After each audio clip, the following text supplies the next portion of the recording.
One of these days, thought Winston with sudden deep conviction, Syme will be vaporized. He is too intelligent. He sees too clearly and speaks too plainly. The party does not like such people. One day, he will disappear. It is written in his face. Winston had finished his bread and cheese. He turned a little sideways in his chair to drink his mug of coffee. At the table on his left, the man with the strident voice was still talking remorselessly away. A young woman, who was perhaps his secretary, and who was sitting with her back to Winston, was listening to him, and seemed to be agreeing eagerly with everything that he had said. From time to time, Winston caught some such remarks as, "I think you are so right, I do so agree with you," uttered in a youthful and rather silly feminine voice. But the other voice never stopped for an instant, even when the girl was speaking. Winston knew the man by sight, though he knew no more about him than that he held some important post in the fiction department. He was a man of about 30, with a muscular throat and a large, mobile mouth. His head was thrown back a little, and because of the angle at which he was sitting, his spectacles caught the light and presented to Winston two blank discs instead of eyes.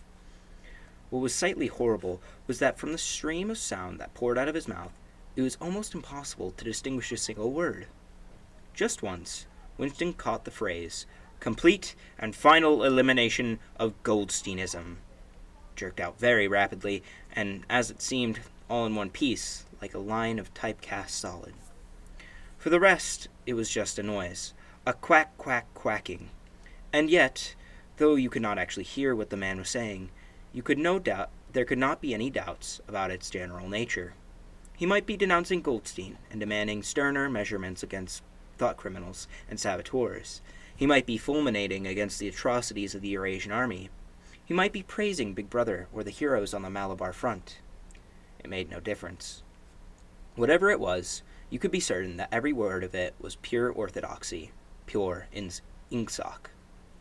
As he watched the eyeless face with the jaw moving rapidly up and down, Winston had a curious feeling that this was not a real human being, but some kind of dummy. It was not the man's brain that was speaking. It was his larynx. The stuff that was coming out of him consisted of words, but it was not speech in true essence. It was a noise uttered in unconsciousness, like the quacking of a duck. Syme had fallen silent for a moment, and with the handle of his spoon was tracing patterns in the puddle of stew. The voice from the other table quickly quacked on, easily audible in spite of the surrounding din. There's a word in Newspeak," said Syme. "I don't know whether you know it. Duck-speak, like to quack like a duck. It is one of those interesting words that have two contradictory meanings. Applied to an opponent, it is abuse. Applied to someone you would agree with, it's praise." Unquestionably, Syme will be vaporized, thought Winston again. He thought it with a kind of sadness, although well knowing that Syme despised him and slightly disliked him, and was fully capable of denouncing him as a thought criminal if he saw any reason for doing so. There was something subtly wrong about Syme. There was something that he lacked: discretion, aloofness, a sort of saving stupidity. You could not say that he was unorthodox. He believed in the principles of Ingsoc. He venerated Big Brother. He rejoiced over victories. He hated heretics, not merely with a sincerity, but with a sort of restless zeal and up-to-dateness of information, which the ordinary party member did not approach. Yet a faint air of disreputability always clung to him. He said things that would have been better unsaid. He read too many books. He frequented the Chestnut Tree Cafe, haunt of painters and musicians. There was no law, not even an unwritten law, against frequenting the Chestnut Tree Cafe. Yet the place was somehow ill-omened. The old, discredited leaders of the party had been used to gather there before they were finally purged. Goldstein himself, it was said, had sometimes been seen there, years and decades ago. Syme's fate was not difficult to foresee. And yet, it was a fact that if Syme had grasped, even for 3 seconds, the nature of his, Winston's, secret opinions, he would betray him instantly to the thought police. So would anybody else, for that matter. But Syme more than most. Zeal was not enough. Orthodoxy was unconsciousness. Syme looked up. "Here comes Parsons," he said. Something in the tone of his voice seemed to add that bloody fool. Parsons, Winston's fellow tenant at Victory's mansion, was in fact threading his way across the room. A tubby, middle-sized man with fair hair and a frog-like face.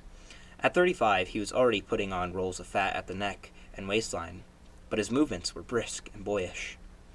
His whole appearance was that of a little boy grown large, so much so that although he was wearing the regulation overalls, it was almost impossible not to think of him as being dressed in the blue shorts, gray shirt, and red neckerchief of the spies. In visualizing him, one saw always a picture of dimpled knees and sleeves rolled back from pudgy forearms. Parsons did, indeed, invariably revert to shorts when a community hike or any other physical activity gave him an excuse for doing so. He greeted them both with a cheery, "Hello, hello," and sat down at the table, giving off an intense smell of sweat. Beads of moisture stood out all over his pink face. His powers of sweating were extraordinary. At the community center, you could always tell when he had been playing table tennis by the dampness of the bat handle. Syme had produced a strip of paper on which there was a long column of words, and was studying it with an ink pencil between his fingers. "Look at 'em working away in the lunch hour," said Parsons, nudging Winston. "Keenness, eh? What's that you've got there, old boy? Something a bit too brainy for me, I expect. Smith, old boy, I'll tell you why I'm chasing you. It's that sub you forgot to give me." What sub is that?" said Winston, automatically feeling for money. About a quarter of one's salary had to be earmarked for voluntary subscriptions, which were so numerous that it was difficult to keep track of them. "For 8 weeks, you know. House by house fund. I'm treasurer for our block, and we're making an all-out effort. Going to put out a tremendous show. I'll tell you, it won't be my fault if the old Victory Mansion doesn't have the biggest outfit of flags in the whole street. $2 you promised me." Winston found and handed over 2 creased and filthy notes, which Parsons entered into his small notebook in the neat handwriting of the illiterate. "By the way, old boy," he said, "I hear that little beggar of mine let fly at you with his catapult yesterday. I gave him a good dressing down for it. In fact, I told him I'd take the catapult away if he does it again." "I think he was a little upset at not going to the execution," said Winston. "Ah, well, what I means to say is shows the right spirit, doesn't it?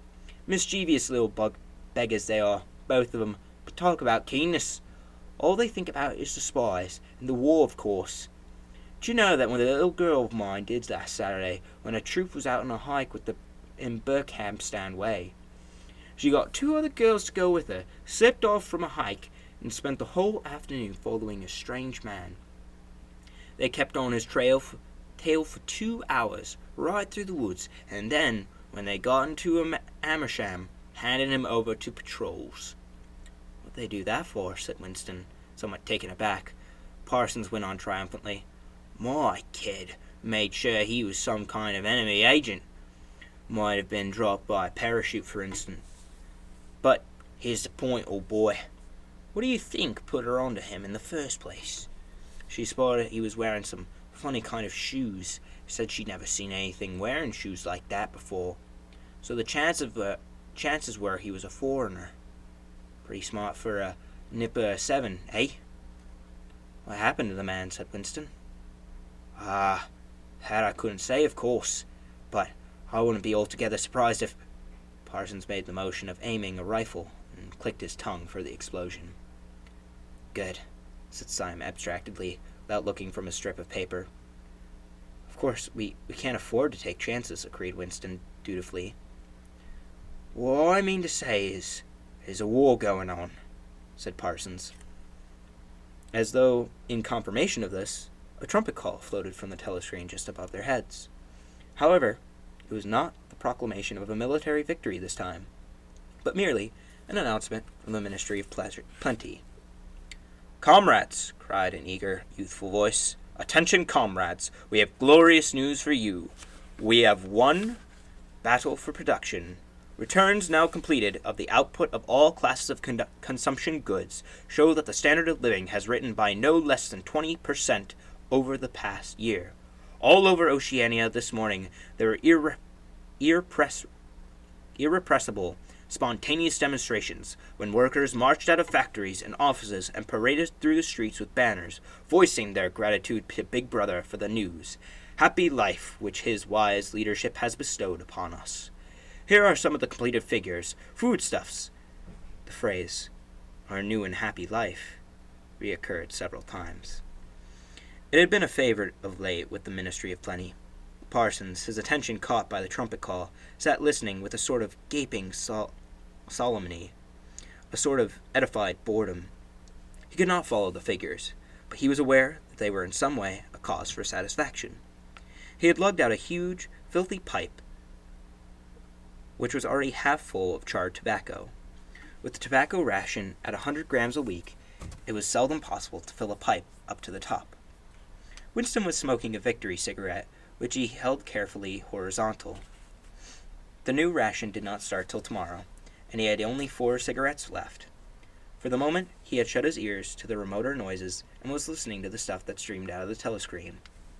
It appeared that there had even been demonstrations to thank Big Brother for raising the chocolate rations to 20 grams a week. And only yesterday, he reflected, it had been announced that the ration was reduced to 20 grams a week. Was it possible that they could swallow that after only 24 hours? Yes, they swallowed it. Parsons swallowed it easily, with the stupidity of an animal. The eyeless creature at the other table swallowed it fanatically, passionately, with a furious desire to track down, denounce, and vaporize anyone who would suggest that last week the ration had been 30 grams. Syme, too, in some more complex way, involving doublethink. Syme swallowed it. Was he, then, alone in a possession of a memory?